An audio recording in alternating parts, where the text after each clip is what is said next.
தோட்டத்தை பார்த்து போவோம்.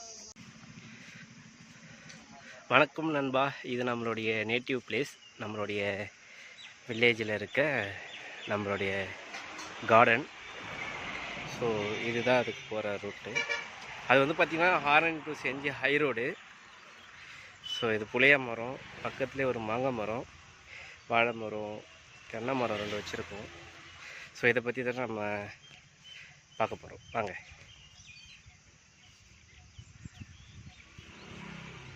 சின்ன தோட்டம்.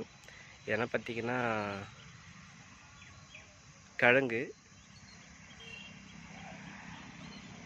ஸோ இங்கே ஒரு மாங்காய் மரம் இருக்கும் நம்மளுது. இது என்னோடய அப்பா வச்ச மாங்காய் மரம். நேற்று தான் நானும் என்னோடய பிரதரும் வந்து ஒரு 2 மாங்காய் மரம் புதுசாக வச்சுருக்கோம்.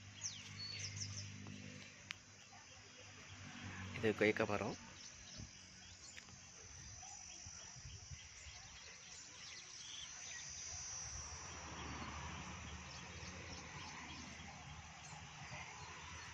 இது நான் வச்ச தென்னங்கன்று 2 வச்சுருக்கேன். இப்போ நல்லா கொஞ்சம் பெருசாக வளர்ந்துருக்கு. இது எப்படியும் ஒரு 10 வருஷம் ஆயிடும் நமக்கு காய் வைக்கிறதுக்கு. பார்ப்போம் காய வச்சு நம்ம குடிக்கிறோமா எப்படி என்னன்னு.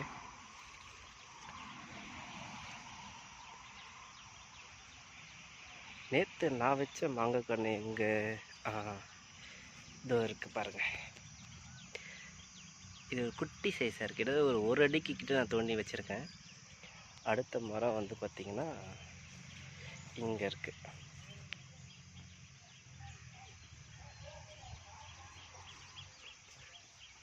இதை வளர்த்து மேலே பெருசாக்கி கொண்டு வர்றது பெரிய டாஸ்க்கு தான். பட் இருந்தாலும் நம்ம இதை பண்ணி தாங்கணும்.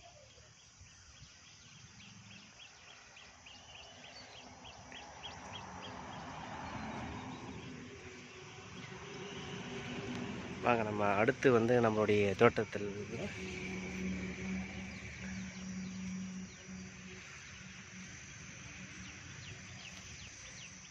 வேர்க்கடலை போட்டிருக்கோம்.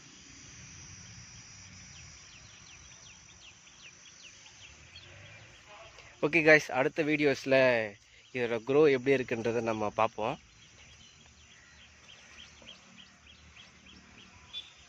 ஸோ இதுக்கப்புறமா வரப்போகிறது எல்லாமே மழை காலம் அப்படின்றதுனால ஸோ தண்ணி பிரச்சனை இருக்காது.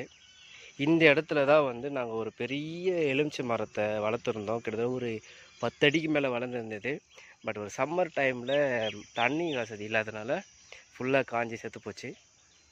ஸோ இப்போ மறுபடியும் ஒன்று வளர்த்துருக்கோம். ஸோ இதை மறுபடியும் உருவாக்கி